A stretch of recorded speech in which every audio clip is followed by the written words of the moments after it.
Hey, salut les crypto lovers, c'est Weltemer et bienvenue pour l'édition du 22 du 4 2021 du petit journal du crypto. Alors aujourd'hui on a un market cap global qui est toujours au-dessus des 2000 milliards de dollars, mais on perd 1,24% sur le market cap et le Bitcoin prend une belle petite claque encore à 53 412 dollars.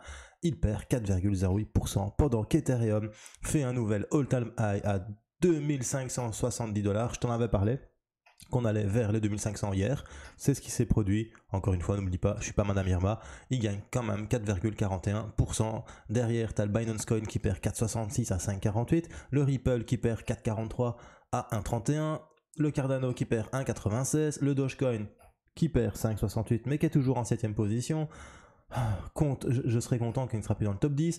On a le petit Polkadot de Magic War qui nous fait un petit 1,70 en moins à 34,95. C'est plutôt sympa, je retiens. Et alors il y a Uniswap qui ne perd que 0,71%. Et en dernière position, dans le top 10, nous avons Litecoin qui fait 0,83 en positif à 272,63 dollars. On va regarder le top gagneur du jour.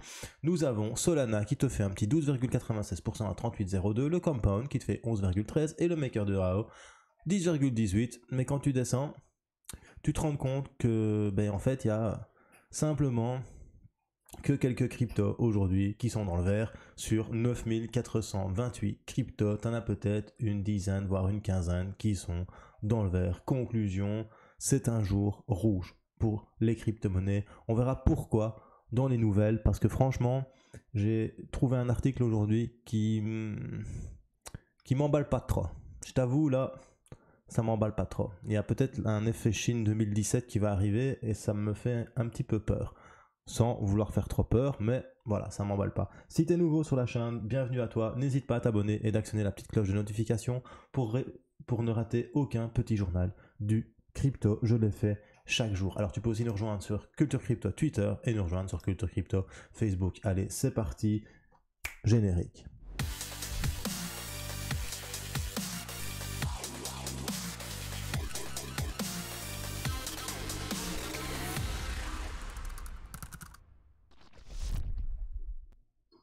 Alors si tu viens de débarquer dans la crypto-monnaie, peut-être que tu ignores que la Corée du Sud est un des pays les plus crypto-friendly qui soit. C'est un des pays où la régulation est arrivée le plus tôt possible. Le gouvernement a voulu interdire la crypto-monnaie, le peuple a fait une pétition et a réussi à gagner contre le gouvernement.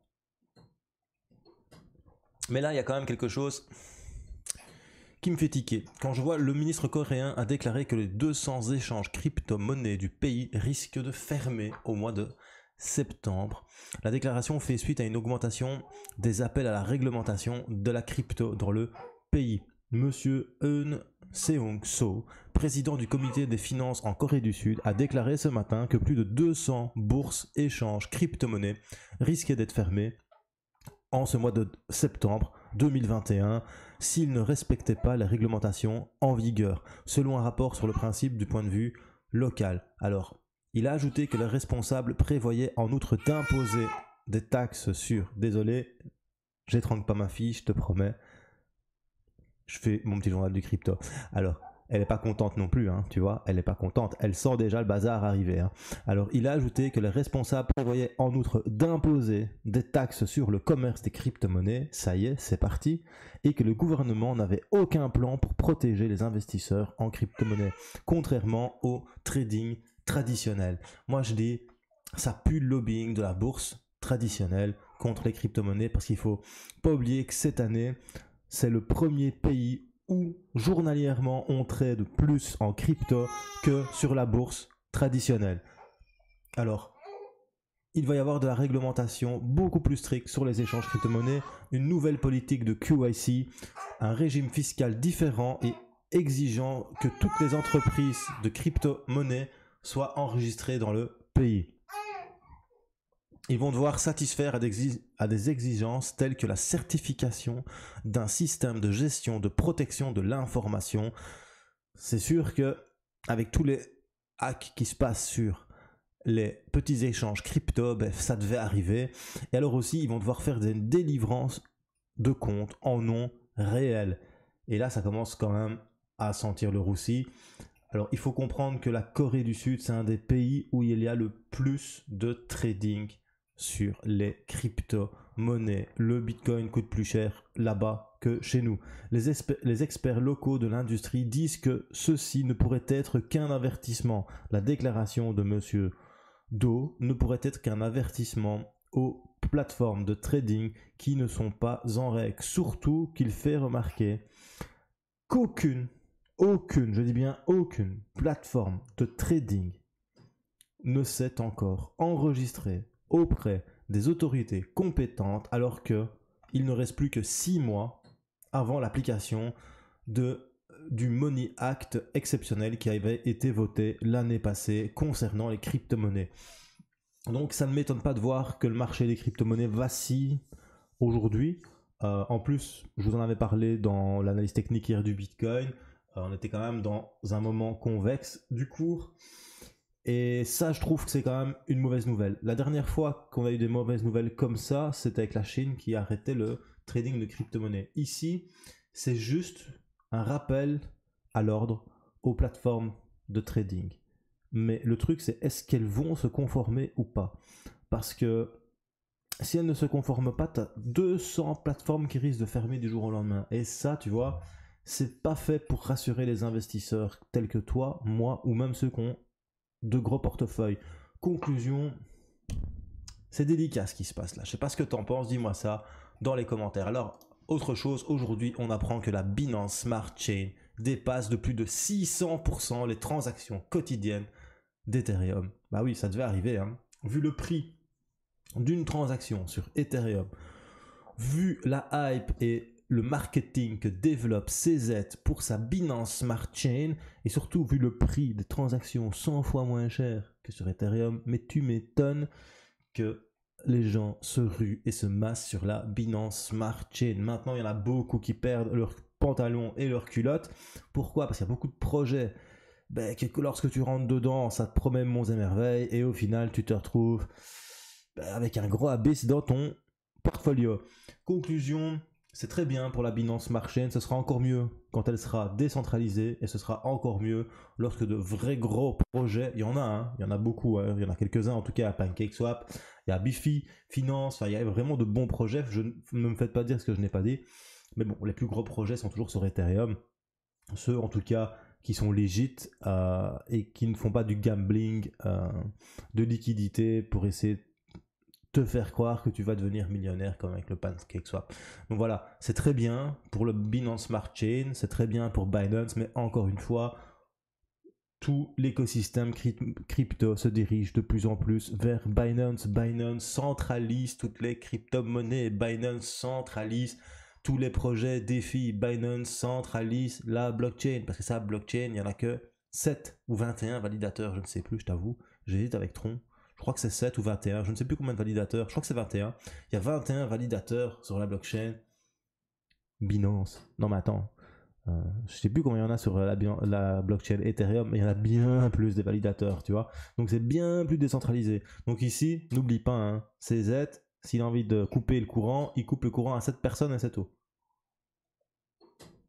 Donc voilà, c'est très bien, Binance. Mais maintenant, tu sais ce que j'en pense. Après ça, on apprend que Riff Finance, après Binance, prévoit la sortie du réseau Mainnet pour le mois de mai et promet, génial de promettre, c'est bien de promettre, hein, promet monts et merveilles, mais montre, acte les choses au lieu de promettre s'il te plaît, l'intégration à Polkadot. Ça va être basé sur le framework Substrate Reef Chain, ça sera, une amélioration de l'Ethereum Virtual Machine, et ça va être une évolutivité par rapport à Ethereum. Ils vont exploiter la défi inter-chain permettant aux traders d'accéder à des liquidités à partir d'échanges centralisés et décentralisés. Alors ça, c'est tout nouveau, via son agrégateur de liquidité intelligent et sa machine de rendement. On verra bien si ça va fonctionner. Moi, je suis un peu sceptique parce que utiliser du DEX et du SEX, donc du DEX et du Decentralized Exchange, et du SEX, c'est pas du SEX, c'est pas de la baisse, c'est du Centralized Exchange, donc SEX, C-E-X, pas SEX, S-E-X-E, hein, je vois déjà les gens, hein, je vois déjà les commentaires, s'il vous plaît. Ça va être aussi un petit peu comment ils vont réussir à faire communiquer ces deux C'est deux réseaux tout à fait différents, un qui est basé sur une blockchain et un qui est basé sur un serveur internet. Enfin voilà, je ne suis pas expert là-dedans, je suppose qu'on va utiliser des API, mais voilà, on va voir si ça va bien fonctionner, ce petit reef, et est-ce qu'il va vraiment te faire une fracture dans l'océan. Nous verrons bien ça au mois de mai. Après, ben, comme je t'en ai parlé, Ethereum bat un record historique et nous fait un nouveau all-time high, baby, à 2570 $, pendant que les crypto-monnaies et le Bitcoin chutent. Et ça, c'est beau, parce que hier, je t'en avais parlé, je te dis, possibilité d'arriver aux 2500 $, d'ailleurs, c'était ma vignette. Et bah, ça me fait plaisir, c'est bien arrivé aux 2500 $. J'avais un mini trade dessus. Content, Wiltemer content, il a choisi le bon cheval. Des fois, je choisis le mauvais, là, j'avais choisi le bon. Et je pense qu'Ethereum n'est pas prêt de s'arrêter, en tout cas. Je pense pour le moment qu'Ethereum est bien positionné, parce que je pense que le Bitcoin, il s'essouffle un petit peu, le Bitcoin perd un petit peu de son attrait. Peut-être que son gros dump a refroidi certains et ils se sont dit bon, on va peut-être faire pumper quelque chose qui a encore des possibilités. Et je pense qu'Ethereum à 2500 $, il y a encore des possibilités. Après, voilà, tout ça c'est subjectif. Mais même en analysant, je pense réellement qu'il y ait possibilité de chance que l'Ethereum dépasse même les 2600 $. Alors, on va analyser tout ça. Pourquoi est-ce que je suis très confiant sur Ethereum? Tu te souviens ici, je te parlais qu'on était dans un triangle en deux étapes. Il y avait ce petit triangle ici et ce petit triangle là qui nous formait un grand triangle. Et ce que j'aime bien en fait, c'est que, hop, j'ai été rechercher cette vieille analyse, c'est que en fait pendant comment dire, le crack de dimanche, Ethereum est venu pile poil toucher cette fameuse résistance qu'on avait depuis le 17 janvier. Et la résistance a tenu bon. Ce n'est pas la moyenne mobile 50 périodes en daily qui a tenu bon, non. Non, non, non, non. C'est des précédents plus bas, des précédents hauts, ici, ici, ici.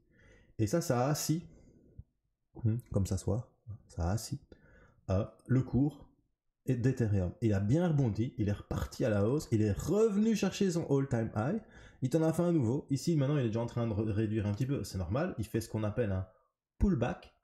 Donc, un pullback, c'est revenir en arrière pour essayer, à mon avis, peut-être de venir pullbacker. Ouh, j'en ai inventé un beau. Pullbacker, c'est beau ça. De rebondir sur le précédent all-time high pour peut-être repartir et venir nous faire un nouveau plus haut. Et pourquoi est-ce que je dis 2700 $? Ben parce que lorsque tu prends en compte la chute ici, avec le Fibonacci, donc du plus haut vers le plus bas, tu viens voir un petit peu les niveaux de Fibonacci, et nous avons 2700 $ à la prochaine résistance ici sur le 127.20, et alors 2771 $ sur le 138.20 de Fibonacci sur du H4. Conclusion, je pense que si ça continue que s'il rebondit effectivement sur le précédent plus haut et all-time high, il y a des chances qu'il vienne se perdre quelque part entre ces deux lignes de Fibonacci. Et si on vient prendre les 138, il y a des grandes chances qu'on vienne chercher les 161,8. Pourquoi? Parce que ça représente les 0,61 de Fibonacci plus 1. C'est ça la suite de Fibonacci. Hein. Donc, et là, on viendrait chercher les 2900. Et alors, on peut même peut-être rêver aux 3000 $. Mais bon, voilà, encore une fois, wait and see. Pourquoi est-ce que je pense que c'est possible? Je vais te le montrer. Des fois, c'est pas plus compliqué que quelque chose que ça. Hop, une petite tendance négative sur le RSI. On a fait un bon petit rebond. Hop, ici, on n'a pas réussi à casser l'oblique. On a redescendu, mais non. Ça a rebondi sur cette horizontale. Je l'avais mis tout à l'heure quand je l'ai analysé. Voilà, tu vois, ça a rebondi ici. On avait déjà rebondi une fois là. Puis on l'a cassé. On est venu retaper dessus en résistance, on a rechuté et on l'a recassé, et puis on a rebondi dessus, on a cassé cet oblique, et maintenant ce qui est bien en fait, il reste de la marge, il reste de la force. C'est ça, le Relative Strength Index, c'est l'indice de force relative, et ici tu vois qu'on est toujours, et on est d'ailleurs à 63, on est en surachat, donc en surforce à partir de 70. Conclusion, il y a de la marge, on peut venir chercher. Maintenant, rien ne dit qu'il va chuter ici, reprendre sur cet oblique, ce qui serait sympa, hein, ça ferait 1 point, 2 points, 3 points pour repartir, mais en tout cas, il y a de l'espoir, il y a de la marge pour venir chercher peut-être un 2700 $ sur Ethereum. Voilà, alors je vais te faire une micro-analyse du Bitcoin, je te l'ai faite hier, malheureusement j'ai chargé une vieille analyse, du coup, t'as ma vieille analyse qu'elle a pour Ethereum, et du coup ça impacte à chaque fois mes analyses que je te fais et que je t'ai fait hier, mais bon, si tu peux aller la retrouver sur la vidéo d'hier. Donc moi cette analyse, je te disais peut-être qu'on est en train de faire ceci, et ceci c'est un triangle baissier. Alors aussi je te montrais qu'il y avait un petit souci par rapport au RSI, contrairement tu vois à Ethereum, hier on était comme ça, contrairement à Ethereum, on était en train de faire un mouvement comme ça. On était en train de faire un mouvement concave ou convexe, je disais que je ne savais plus. Et je disais que ça puait peut-être un petit peu du cul. Et effectivement, c'est ce qui s'est passé aujourd'hui. Aujourd'hui, hier on était pas mal, on était revenu. Et aujourd'hui, malheureusement, on n'arrive pas à concrétiser cette remontée, cette petite bougie verte là. On a cassé. Conclusion, ça pue du slip. Et je te parlais aussi d'un dead cross, et on l'a eu ce dead cross, on a bien la moyenne mobile 50 qui est passée en dessous de la moyenne mobile 100. Et elle est déjà en train de chercher la moyenne mobile 200. Donc ça pue quand même du slip. Maintenant, ce qui est important, c'est de regarder sur du daily, sur du long terme. Et sur du long terme, petit à petit, tu remarques que la moyenne mobile 50, que je t'avais dit que ça faisait depuis le 21 janvier et qu'on l'avait pas cassé, je vais pas te mentir, voilà, un truc du genre. Ah non, pardon, le 8 octobre 2020. La dernière fois qu'on était en dessous, et la dernière fois qu'on l'a cassé, c'est au mois de septembre 2020. Donc ça faisait un bon gros moment qu'on n'avait pas cassé. On avait pris plusieurs fois appui dessus, tu vois, 1 fois, 2 fois. Ici, il avait presque dû la toucher, ça n'avait pas été, mais ici on l'a cassé. Donc ce qui va se passer, je t'expliquais qu'il y avait de fortes chances qu'on vienne chercher les 49 000 $ et qu'on vienne chercher la moyenne mobile 100. Parce que généralement, c'est ce qui se passe. Hein. C'est pas moi qui l'invente, mais quand la moyenne mobile 50 lâche, généralement ça pue, hein. Voilà, c'est le genre de truc qui arrive. Tu vois, ici on est dans un mouvement haussier, moyenne mobile 50 lâche, moyenne mobile 100, est-ce qu'elle lâche? On essaye, bam, ça lâche, bouf, on va chercher la 200, si la 200 lâche, mais après il y a intérêt qu'il y ait des points de support quelque part pour te sauver ton cours. Hein. Mais bon voilà, pas de panique, no panique. Moi je pense quand même qu'il y a plusieurs points à surveiller. Maintenant le prochain point à surveiller pour moi c'est ici, la moyenne mobile. Déjà, le dernier plus bas, là, qui est en correspondance, on va zoomer dessus. Voilà. Le dernier plus bas, ici, qui est en correspondance avec celui-là. Hop, si tu le tires un petit peu plus, hop là, tu te rends compte qu'il y a aussi ce petit double top, parce que c'est toujours des zones. Hein. Mais voilà. Donc, ce dernier plus bas, si on le casse, c'est bingo. Tu es sûr et certain qu'on va venir chercher la moyenne mobile 100. Et si on casse la moyenne mobile 100, attends-toi à ce que ça saigne. Ça peut saigner très vite. On peut venir chercher de la dernière